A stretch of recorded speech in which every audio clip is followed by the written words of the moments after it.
me tehdään hevosohjelmapalveluja ympäri vuoden Suomen hevosilla. Me hoidetaan kesäisiä talvisin näitä ratsastusvaelluksia ja sitten ratsastustunteja paikallisille. Me aloitettiin toiminta 2019. Me ehdittiin olla toiminnassa muutama kuukausi ennen kuin tuli korona. Ja meidän piti vähän aikaistaa meidän suunnitelmia siinä, että me vähän laajennetaan sitä meidän toimintaa myös siihen kesämatkailuun. Joten me päätettiin rakentaa ratsastuskenttä, joka tarjoaa sitten mahdollisuudet siihen, että me pystytään tuottamaan esimerkiksi kursseja ja ratsastustunteja niin kuin myös kesällä. Ja kentälle voi olla vähän laajempaa käyttöä. Ja siihen yhteyteen tuli myös pieni säänsuoja, missä voi seurata ratsastustuntia sieltä kentän ulkopuolelta ja missä voi myös varustaa ratsut ennen ratsastustunteja. Tätä investointia varten, kun se tuli varsin varhaisessa vaiheessa meidän yritystoimintaan, niin sitä varten sitten lähdettiin hakemaan rahoitusta myös Leaderiltä. Kentän valmistumisen jälkeen me pystyttiin tarjoamaan ratsastustunteja, mitkä oli sitten vähän yllättävänkin suosittuja sitten paikallisten keskuudessa, osittain myös koronan vuoksi. Mutta myös koronan rauhoituttua me päästiin jatkamaan tätä ympärivuotista toimintaa, että kesällä kävi Etelä-Suomesta matkailijoita, jotka sitten pyysi nimenomaan näitä yksityistunteja ja valmennuksia näiden maastoretkien sijaan. Me päästiin niitä toteuttamaan ja tarjoamaan sitten heille. Ja sitten nyt myös koronan päätyttyä matkailijoiden jälleen liikkuessa, niin me tehdään edelleen niin kuin ratsastustunteja säännöllisesti myös kesäisin. Ehdottomasti tämä kenttä on ollut meille valtavan iso etu tässä haastavina aikoina ja on auttanut meitä sitten eteenpäin.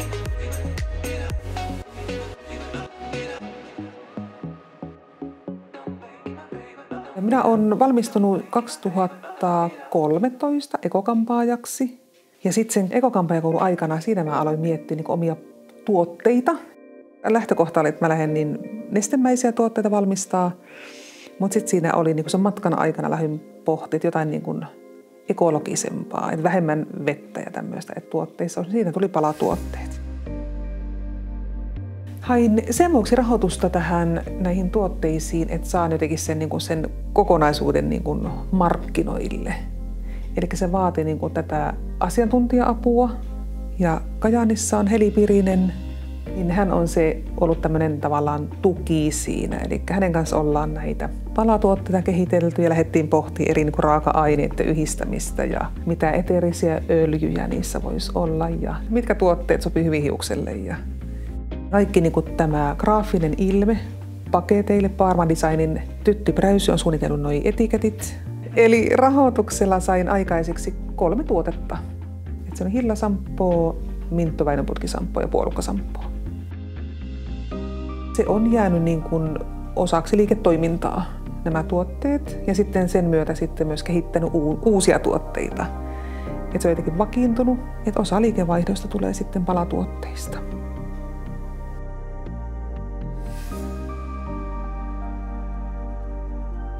Tähän tuli silloin kun oli huippuvuosi, niin 40 hirviä vuodessa. Ja ne oli muualla nyljetty, osa mettässä, osa heinälavossa, osa autotallissa, mikä missäkin, niin se oli hyvin semmoinen, se ei ollut oikein niin fiksua. Ja sitten tätä nylkypaikkaa on kyllä haaveiltu jo parikymmentä vuotta. Siihen tuli mahdollisuus hakea Leaderistä avustusta. Leader-avustus mahdollisti tämän tekemisen, että saatiin tosi hyvä. Eli tässä on lattialämmöt, paineveet, 2 eri huonetta, nylky, että tämä kestää periaatteessa kauan aikaa. Tässä on periaatteessa paikalliset ja muualta etelästä tulevat metsästäjät. Ja nämä, jotka tulee etelästä, niin yleensä 2 päivää mettästä ja saavat hirvensä ja sitten ne 3-4 päivää luppuaikaa Saariseliellä ruskoturistien kanssa, niin niillä kuluu oikein hyvin aika siellä. Ja lähtiessä, kun ne lähtee, niin liha on valmiiksi pakattu, ne auhelia on puolen kilon pakkauksessa, fillet on valmiina, paistilijat ja käristykset valmiina.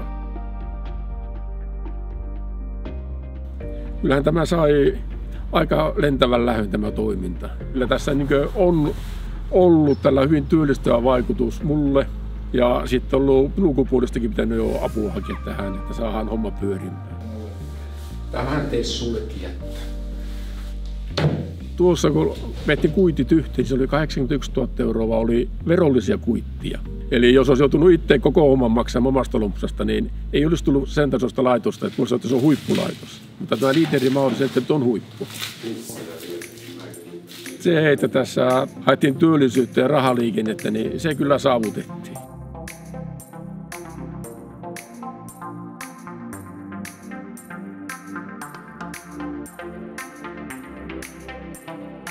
Mun yrityksen nimi on Keloa Eyewear Oy ja yritys valmistaa siis silmälasikehyksiä, joiden etuosa on koivun tuohesta ja sitten aisat on poron sarvea. Kaikki tietää, minkälainen on tuohikontti suomalaisista ainakin, tai ainakin on joku mielikuva siitä, että mitä koivun tuohi on. Mutta sitten ei välttämättä ymmärretä, että, mitä se, että sitä voisi ehkä nykyaikanakin käyttää jossakin.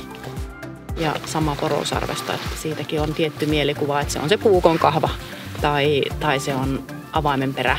Mutta se voi olla niin paljon kaikkea muutakin, että sitä voisi käyttää vieläkin laajemmalla skaalalla, mitä nykyään käytetään.